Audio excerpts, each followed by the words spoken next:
Akui ada akui. Orangnya pakai di pengacau dengan Yahudi, pakai pengacau dengan berani. Dikarenakan Islam mendemlah. Maka kitanya harus berusaha bodoh. Bila mana manusia hari berusaha bodoh, nyo akan hancur. Paling raja di bawah kerajaan, paling ulung di bawah bangsa, paling utuh di bawah senipat, paling tumpu di bawah kitab. Adat di bawah hukum di bawah puri.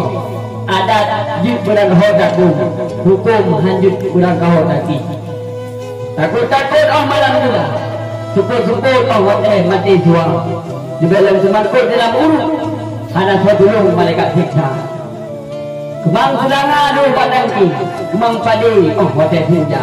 Hidup dalam dunia, tanya baik lalu ni, wadah mati, putra yang akan dapat. Hadirin sidang jamaah yang mulia oleh Allah. Manusia dalam dunia, lepaskan lalu kepada dunia. Padahal mengatakan, baguna jika panti. Anu titik jual lima. Tu kita dunia hanya sampai kita pagi yang kita lemah. Maka hadis Rasulullah mengatakan, al-Islamu biyadil fadl. Islam di tanganku. Bala Allah sebutkan udunya nyot ngatu dua. Takkan bala Allah sebutkan udunya, apakah bala Allah dikirim kena udara. Dikarenakan manusia kabatat. Bila mana manusia batat dalam rumah Allah, manusia merajakan yaitu maksiat di atas rumah Allah, tunggu saatnya bala Allah akan datang. Kemukaran hana so tamli, maksiat hana leso yang fikir, bina urung maksiat lagi hukum lagi nak kena. Ingat, hana tuku kita tuku, ona tuku hanta batih. Hana ulama minta ulama, ona ulama tak boleh. Hana inung bisa inung, ona inung hana tak kasih.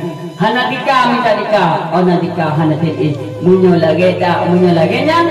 Perhatian kata, hati mata jadi paling. Hadirin jamaah yang mulia oleh Allah.